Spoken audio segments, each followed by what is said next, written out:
you doing, Erin? Good, how are you? Why don't you tell us a little bit about yourself? I am a psychology major at Suffolk University in my junior year, and I plan on going to graduate school right after I graduate. So. What brought you to Boston? I wanted to live here for a very long time, since I was 15, but I just wasn't ready financially. Oh, yeah. And I got into school, and I decided it was the right time for me to move. Where are you from originally? Buffalo, New York. Oh, cool. Mm-hmm. How do you like it there? It was okay. Oh, yeah. Do you get to go to Niagara Falls often? Yeah, I lived like 10 minutes from there. Oh, yeah. So. Do you like it there? It was okay. I mean, you kind of take things for granted, you know? Oh, yeah. Like having the falls right there. I didn't Oh, yeah. really realize how special it was when I was there. How long have you been in Boston? A couple months. Oh, yeah. What made you interested in psychology? I've always had an interest in psychology since probably high school. I was introduced to it through, like, one of my teachers briefly mentioned it. I was very interested in the entire field of psychology, and took a couple of years off after high school and realized that that's really where I want to be, and it was like my passion. What kind of psychology classes have you taken? I'm taking developmental psychopathology right now. Oh, yeah. Abnormal next semester. I've taken development classes, social psychology, statistics. Which area would you want to focus on most? I'm really interested in personality development, and I'm also very interested in the subconscious. And what's your favorite personality test? Rorschach. Oh, yeah. Mm-hmm. What do you like about that? I like the creativity. I like being able to interpret it, and Oh, yeah. that's something I really want to do in the future. Oh, yeah. Do you work right now? I work as a waitress, doing the typical student thing. In the past, I've worked in a lot of mental health, but Okay. you know. Now, is that something you would like to go into, like mental health? Yes. Have you had any experience working? Yes. I mean, like, tell us about that experience. In Buffalo, I worked with developmental disabilities in group homes. I worked at a psychiatric hospital as well, and I volunteered as a crisis phone counselor with crisis services, and also as an advocate counselor with victims of rape and domestic violence. How did you enjoy it? Well, if you enjoyed it, how do you like that experience? I loved it, Okay. especially the volunteering. It's a very rewarding place to try to be like a counselor and actually help people. It's very fulfilling. Now, without breaking confidentiality, what is the toughest case that you've experienced? I had a patient with borderline personality disorder, and some of them can be very tricky because they'll act like they're your friends and then instantly they'll turn on you.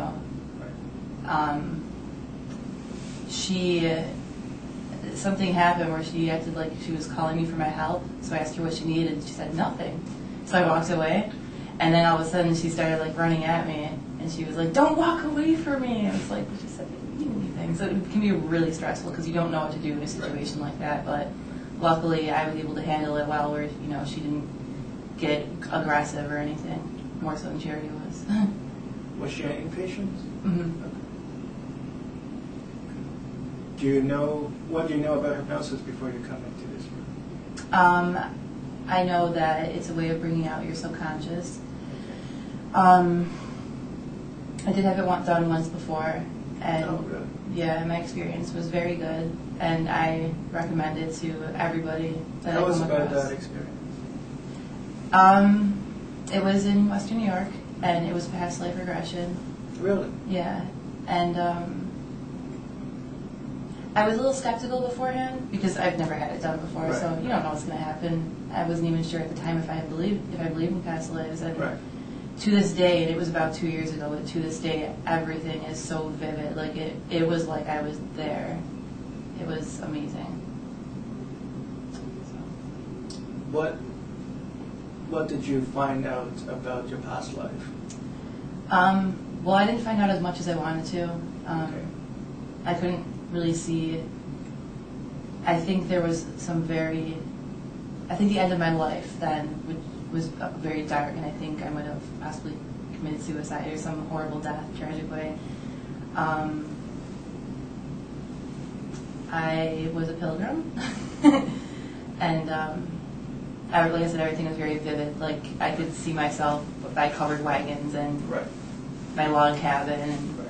it was really nice though. And it's funny because I never would have expected that, Right. to be a pilgrim. Now you are a psychology major, and you have training in science and statistics.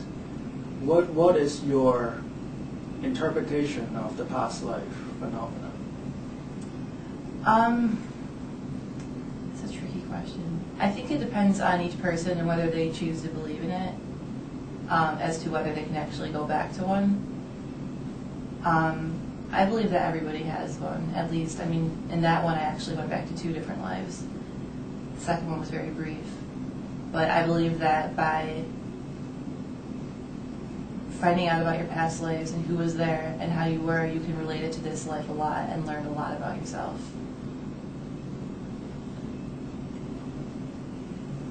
Now, we've already talked about this before, but tell us, anyways, what would you like to accomplish today with hypnosis?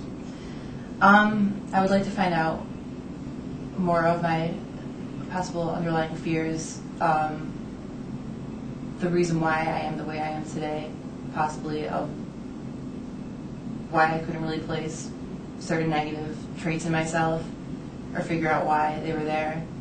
Could you be more specific? You know that question is coming.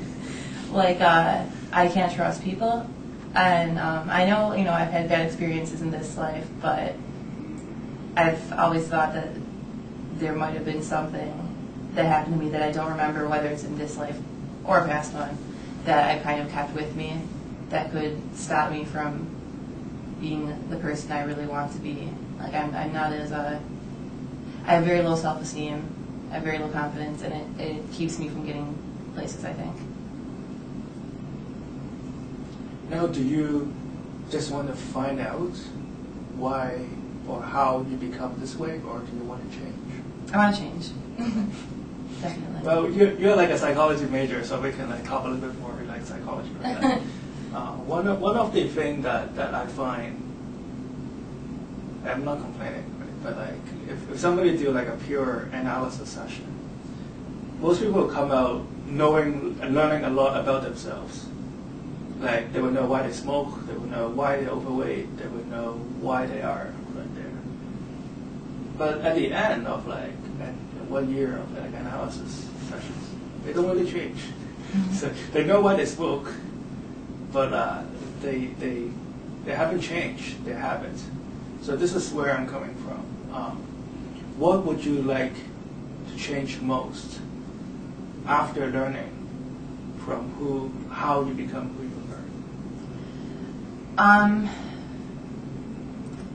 Hopefully this will answer it. I want to build the confidence that I deserve, and not only know why I don't have that confidence, but be able to apply that and help it to make me become a better person that's more confident and comfortable with myself.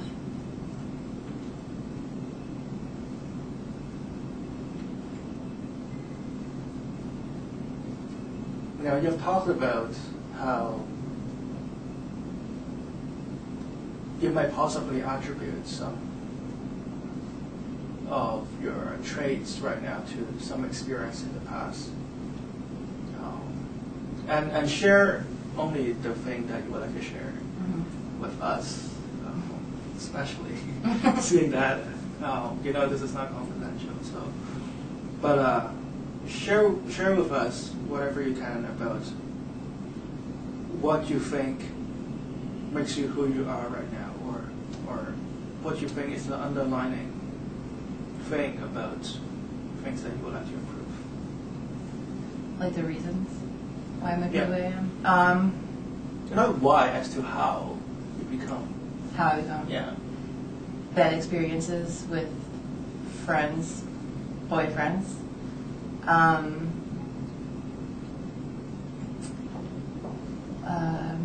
I say this? Lack of self-esteem.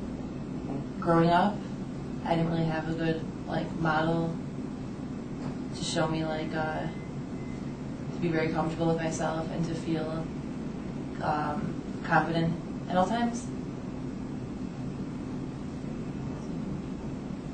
So when you talk about confidence, is it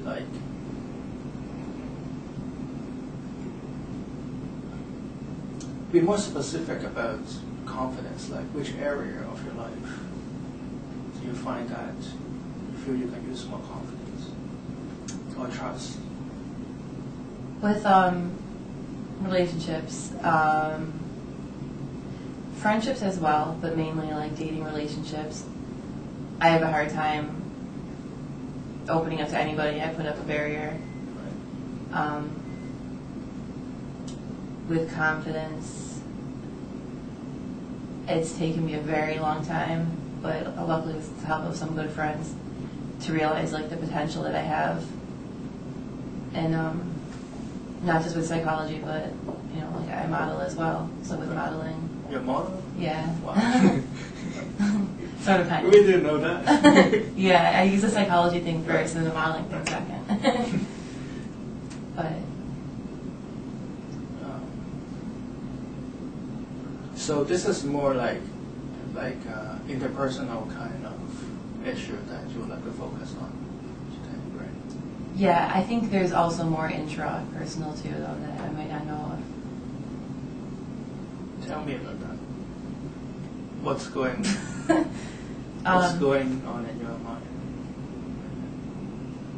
I have a hard time. You don't have to articulate it. Just say the first thing that comes to mind. Accepting good things. Okay. I'm so used to bad things. It sounds really bad. I'm so used to bad things that I actually have a hard time accepting good things. I tend to look at the negative parts of the best things. Could you put that into context? Give us an example. When I got assigned to when a modeling agency first expressed interest in me, I started thinking that they were probably sketchy, or that they weren't very successful, or that they would take all my money, instead of thinking wow, this is awesome, So. What about in interpersonal or interpersonal kind of contacts?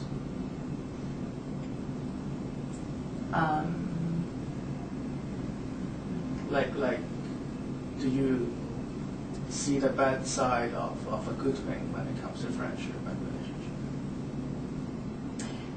Yes, in a way that I'll tell myself oh well, they probably don't really like me, or they dislike me for one thing, or they have bad intentions. Well, it is human nature to doubt a little bit. Mm-hmm. How do you feel that you can improve on that? Would you like to just see the bright side of everything? Is that what you're striving for?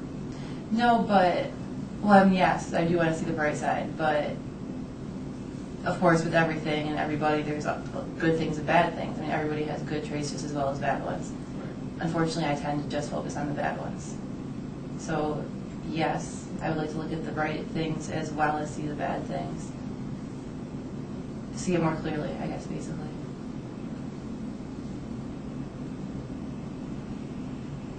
Now, you talk about how your past life might have an influence on your life right now and how you are right now. How do you feel that your past life have contributed to a tendency of not trusting people? I'm not too sure. from what I know, from what I saw in my past life, I think I was definitely had some, I guess, empty friendships, empty relationships. From what I experienced then, I was a very motherly figure, and I bottled everything up. I couldn't show any sadness, and people just came to me like for advice and sunshine. That's fine and everything, but that especially kind of reflects on who I am now, because I love helping people so much in this life. But there was also some, as a result, I kind of bottle out my emotions up inside, so people never really got to know me. Give us a story as to when and how you bottle up your emotions. And this life or that life? This life. This life.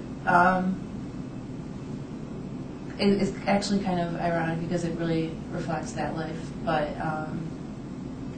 counseling, being a phone counselor, I can't exactly tell them, like, I have problems too, like I have to portray a very strong, mentally healthy female, which, I am, but everybody has problems. Right.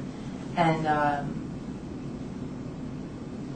working in that field, people outside that field know that you're a counselor, so they expect the same thing. They place a label on you, and they know that you're working mental health, and they assume that you're open for everybody and anybody to talk to, which is fine, but No, that is more like a professional kind of settings, right? Like, we all have to, like, not show our emotions when we're in this field, but well, how about like when it comes to your friendships and relationships? Because that's the setting where you want to have the most balance of your emotions, right? right, definitely. It's kind of the same thing with that. People that were my friends that didn't, even good friends, they still knew that I was a counselor, so they'd want to talk to me about certain things, and I guess they didn't really expect vice versa. They didn't really expect me to need advice as well. Right. So as a result, I just kind of tried to hide it, because I don't think anybody expected it or knew how to deal with it. What would you like to do? Let's say you can be the Erin that is totally changed, and the Erin that you want to be. How would it be different?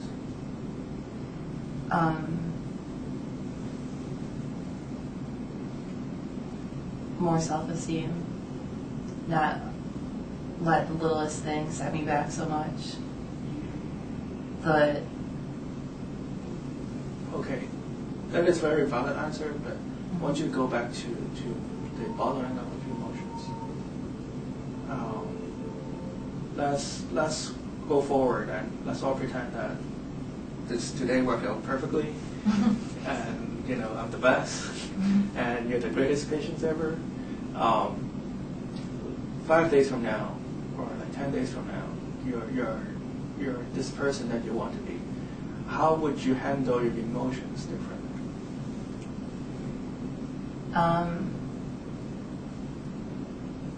More adaptive. Writing. I think artistic expression is a really great way to let out emotions. Writing, talking more, outlining emotions, like keeping a journal, I think is also really great, because you can reflect back on it, and I think you can learn a lot from that. So you do not want to change the part where people could come to you and unload the emotions, and you be there for their emotional. I won't say help, but be there for them emotionally. That part of your interpersonal relationship, you do not want to change. No, I like that. I like people feeling comfortable to open up to me. Right. and you feel that you do not need to express how you feel about yourself. I'm just trying to figure out the pieces here. I'm just trying to figure out what you're saying. This is not like an analysis, but so you do not want to change the way you express your emotion back onto your friends. Is that assessment correct?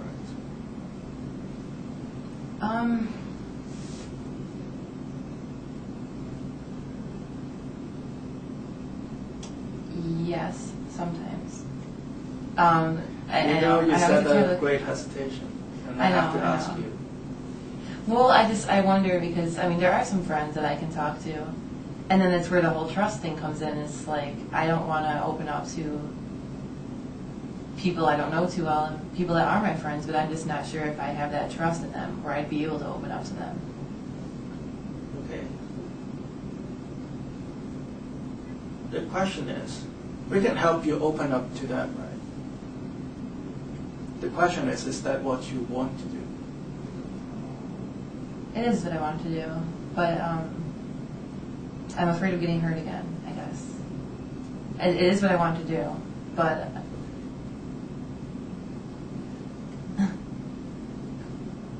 But you have good friends, right? Yeah, I have some. A lot. That's good.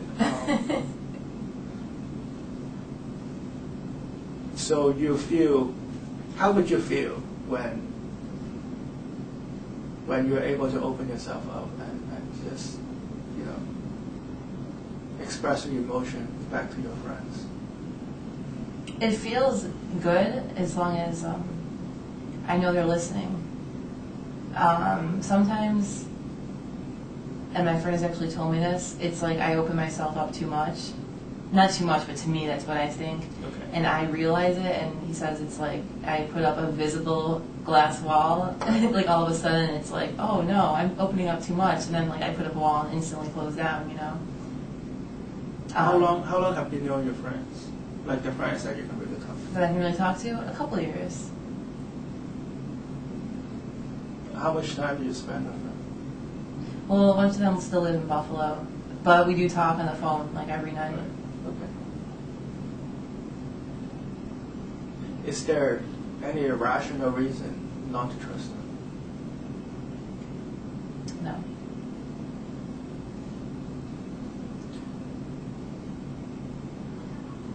Okay, I'm going to ask you this question. I don't want to head down this path, but I just need to. What do you perceive would be the consequences when you open yourself up too much? Hurt. Betrayal. Tell me, what is your definition of hurt? Somebody using what I guess this would be betrayal too, but somebody knowing that I opened myself up to them and intentionally causing hurt onto me as a result of that. I think people unconsciously do that too. I think they kind of see your weak points, and at times when you're feeling vulnerable or they're feeling vulnerable, they'll use those traits, and they know how to press your buttons. Is there any rational reason why you believe that what happened to you with your closest friends? Hopefully not, but I did have an experience years ago, back in high school, where I was at a very bad point in my life, and they did actually do that. Like they really did take what I said and use it against me and told everybody, So. Well, the reason I'm asking this is you seem like an intelligent person, right? Sometimes, we get like an intuitive thought that, hey, something is not right here, we stop. What we thought was good for us, right? Like what I'm saying is that it could be that you just don't trust your friends, that they have done something to you, or like specifically this is 1 or 2 person that you talk to have done something to you that have damaged your relationship. But that doesn't seem to be the case, right? Not with the present friendships, no. And these people have been good to you, right? Yes. And so I guess like you want to trust them, but you feel you can't. Is that what's going on right now? Yeah, I mean, it's unfamiliar to me, I guess, Okay. to actually be able to trust people. And even with, I'm making friends out here in Boston, and it's hard because I don't open up to people that fast, so I'm making these It's friends. fair, I mean. Yeah, I guess it is kind of normal, but at the same time, the friendships go a lot slower because I'm afraid to let my true self show, I guess. But are other people showing themselves to you very rapidly? Are other people opening up to you and trusting you very quickly? No. I guess not. So it's just... Well, actually, I'm sorry, I didn't mean to interrupt you, but yes, there have been a couple that we hung out and they actually said, like, I haven't told, my girlfriend of a year this, and I'm telling you this when I've hung out with you twice. They say that, I don't know, I'm easy to talk to, I don't know. It's great. But Well, everybody has something that they don't want other people to know, right? Right. It's just human nature, but okay. Now, without going too much personal in your life, right? Could you give me a benchmark as to how far did you go in trusting people before you stop yourself from trusting? I've always been a firm believer in just letting your true self show, no matter what. Like, no holds barred, Obviously, I'm doing this right now. But, I think it's silly to have to put on a false image and lie to people and not show yourself. So, pretty much, I let them know my true feelings, and I was really depressed then. And very needy, I guess, very emotional and very needy, if that makes sense. And I let them know how bad it was, what I was doing to myself. I was in counseling at the time. They knew all that. So basically, they knew I was very unstable and very sensitive and emotional. And that wasn't a good thing for me, I guess, to them, because that's what, they definitely used that against me later on. And it definitely caused some semi-permanent damage.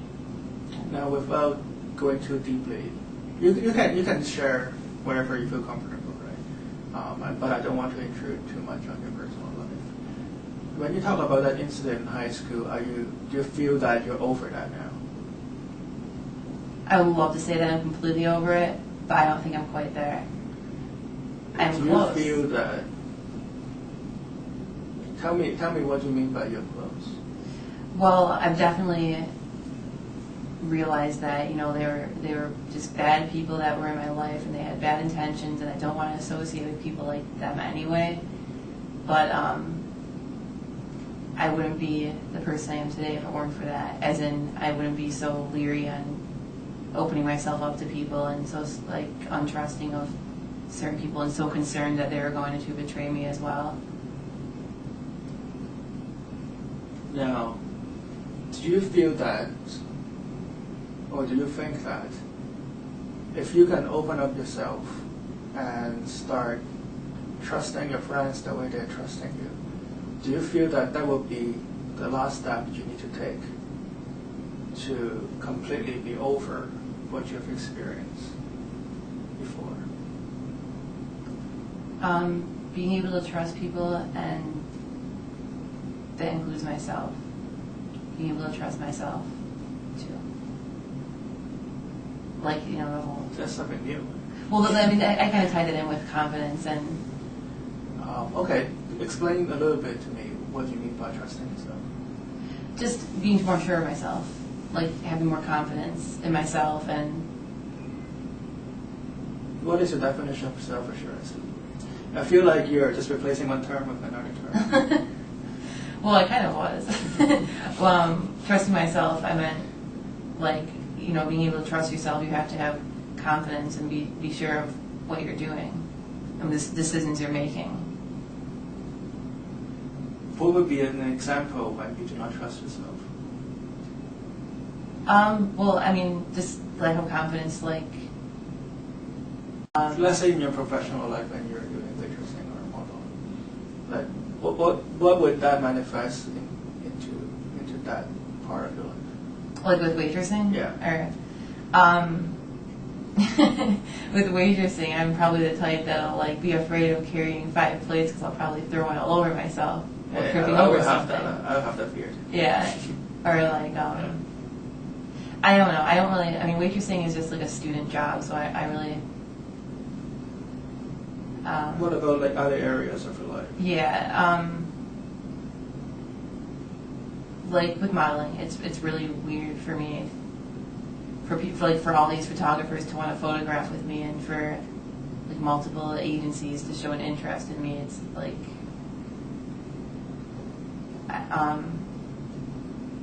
Not trusting myself would be another word for lack of confidence. Because I mean, just trust yourself, you have to have confidence. Well, I'm just pondering on your choice of words here. Okay. So you would equate absolutely with trusting yourself and confidence. Are these two words interchangeable in your vocabulary, or do you see a distinction? I mean, for me, of course, it depends on the person, but for me, I kind of use it as equivalent to each other. Okay. Now, I don't want to dig up too much of your trauma or your personal past, but when you talk about that incident in your past where you feel rather down, does that happen before or after you have your first past life sessions? I'm sorry, I went. Like you told me earlier that you had a session with past life regression. Did that happen before or after that incident you had in high school? Oh, I'm sorry, after. What was the reason why were you seeking specifically past life, or were you seeking hypnotherapy in general? Past life. Okay. I was really interested in it. Still am. But I heard about past life regressions, and I thought I was like fascinated with it. So I wanted to try it out.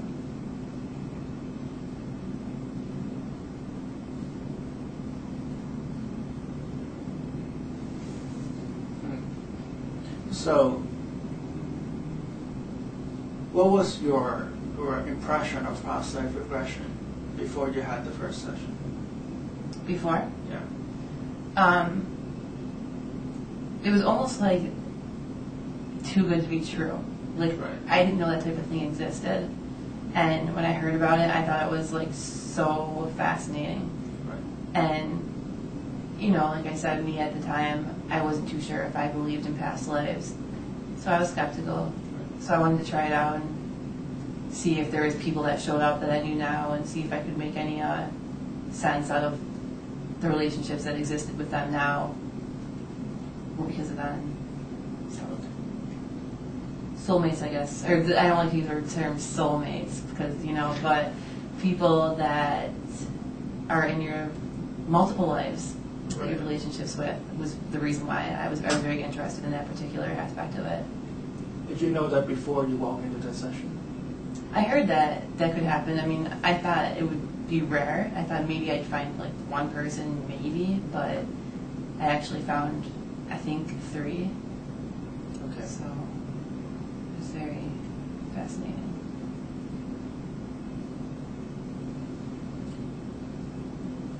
So tell me about this past life session you have. What was the character that you were in? Well, I was a pilgrim, I guess. I'm not sure exactly the time or where it was. I think that might be a reason why I've always felt like I belonged in Boston, you know. But I knew who my husband was because he's in this life. And there was also another important man that was in my life then that was also in this life. And like the two of them are really good friends. So that was kind of interesting because the three of us were all kind of knew each other then. And, you know.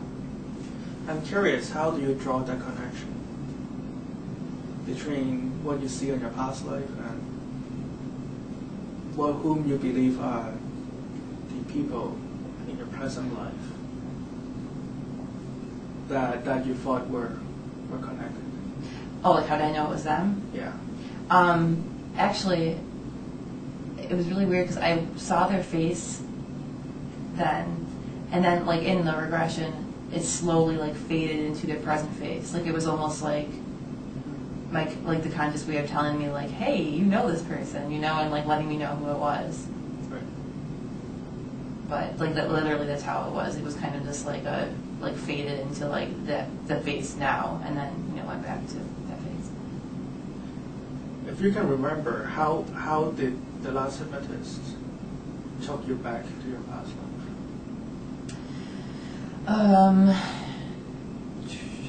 It took a while. Memory of what happened this morning, childhood. Remember yourself in like your mother's womb, and then the steps. You know what I mean, like the colored steps or whatever. And then like slowly backwards, and I actually had a hard time at first. So we had to focus for a little while, but finally she was like, picture yourself in a movie theater, you're in the audience, look at the screen, what do you see? And from that point it was like, bam, Okay. like I was there. So. And in your past life character, how do you attribute your past life into the issues that you're experiencing, the obstacles that you're experiencing today?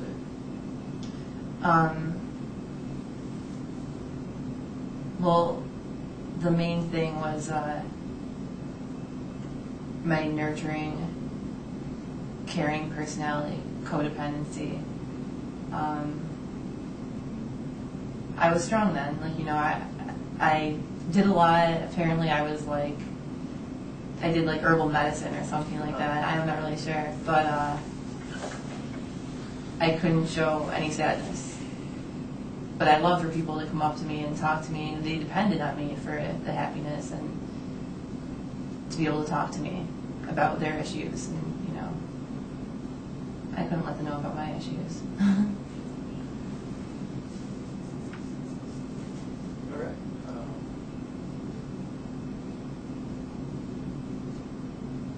So let me just get this down. So first you would like to go back to your past life. Now, would you want to specifically revisit what you have seen before? Not specifically, no. Okay. I mean, I really have a feeling that that life ended very badly. Okay. I don't know though.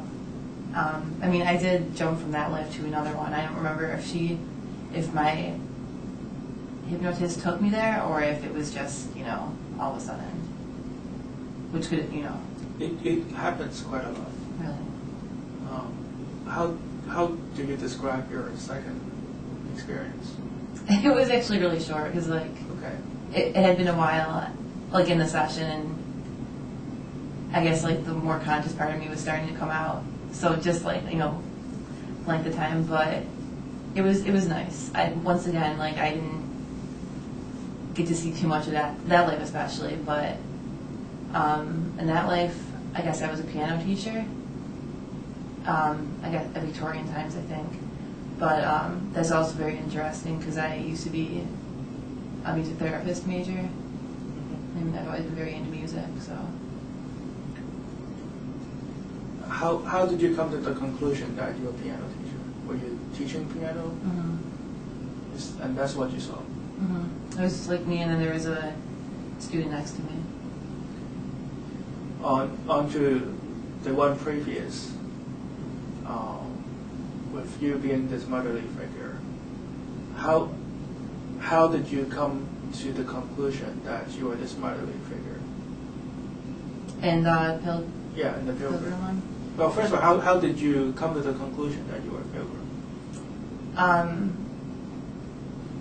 As soon as I got into that life, she asked me, like, you know what I was wearing, and Okay. I looked down and I was like, it was like big buckled shoes and black stockings, and I saw that I had a bonnet on, and then I actually said, like, I think I'm a pilgrim.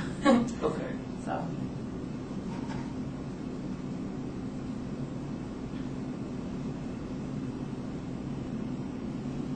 So you do not want to specifically go back to that specific scenario?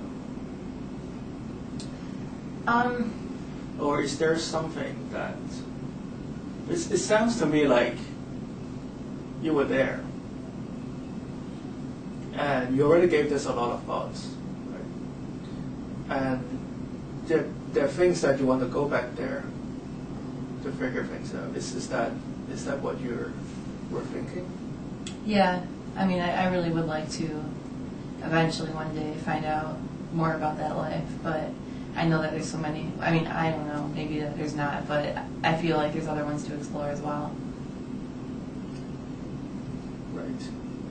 What would happen is it's sort of like in a dream, right? You will get like fragments of images coming in, fragments of images coming there.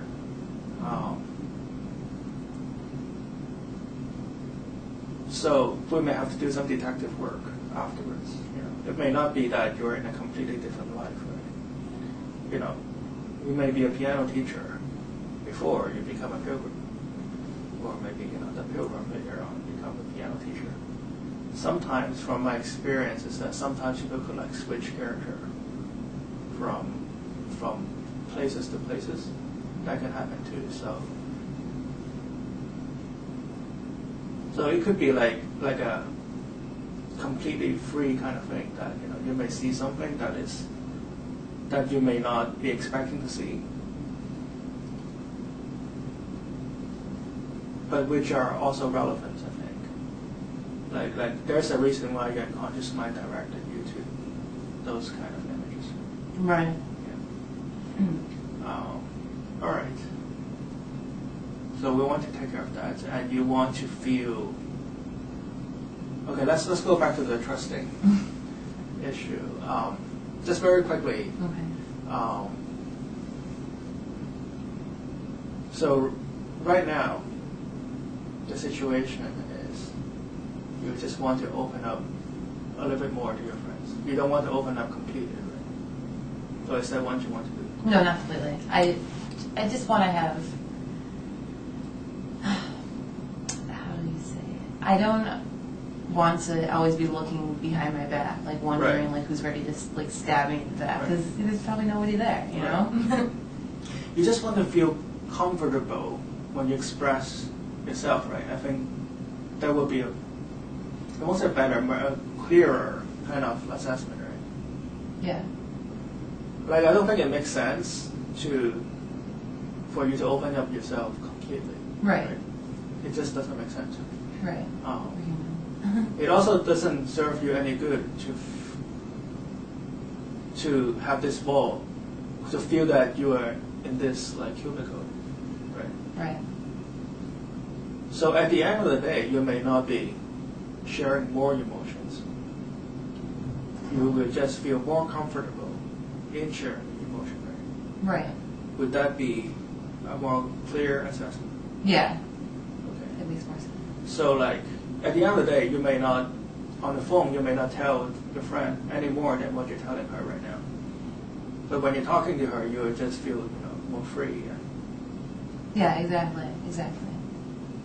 Not like, I wonder if I should have said that, or Right. or You just say what you want to say and be happy with. Or just be happy with what you have said, right? Yeah. Okay. So, okay, quickly, how do you feel right now when you're not communicating your emotions? Okay. What do you mean? Like when you're talking to your friends and you find yourself not communicating, what kind of bodily sensation do you experience? Like silence, you mean? Like if there's a... Yeah, like when you're holding back, when you feel yourself is holding back. Oh, I'm not too conscious of it, Okay. or so I thought, but then my friend brought up that. But when I am conscious of it, it's kind of a feeling of fear and frustration. Frustration because I know that I should be able to open myself up about certain things a little bit more. And fear because, like, oh, I almost said this, you know, like, they might end up turning on me. Okay. Or using it against me. But, okay, that would be more like your cognition, right? Okay. What is like the affect? Like, how do you, what kind of bodily sensation do you feel? Or are you, like, not conscious of it at all? I don't, maybe like tense, Tense? stiff, you know. Okay. So, what do you do when you're tense and stuff?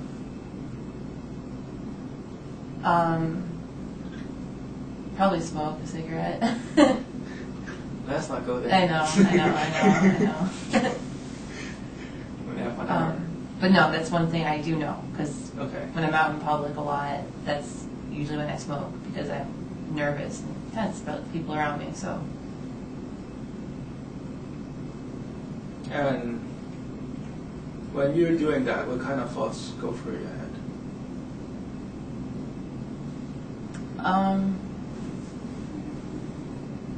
I'm not really thinking too much about, like, while there's people and I'm smoking. Like, I have noticed that that's definitely when I smoke the most, but I don't consciously try to relax, you know, and just feel more comfortable or anything. All right. So let's pretend that we're in the future and you have accomplished what you want to accomplish in this hypnosis session. How would you feel when you talk to your friends? Hopefully I would feel relaxed and happy with what I say, not pondering over whether it was the right thing or whether it sounded silly or did I say too much, you know.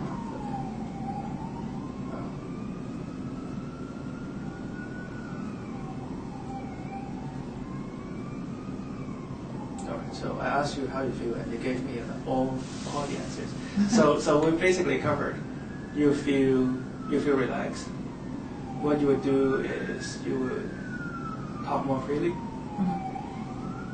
and the thoughts going through your mind would be like, what kind of thoughts specifically do you think would go through your mind? That this is a lot better.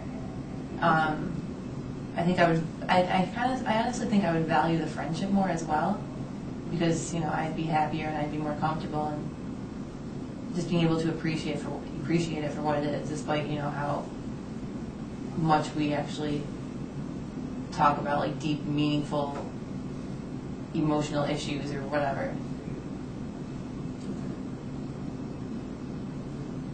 So fair enough. What you're about to do is hypnosis. You will not be unconscious in any way. I'm sure you know this. You've experienced that before. You will not be like asleep, but you will feel as if you're about to fall asleep. It will be like, you know, when you're laying down on your bed, and, you know, you can still hear sounds around you. You're still quite aware of your surroundings, but you'll just be bouncing in between sleeping and awake.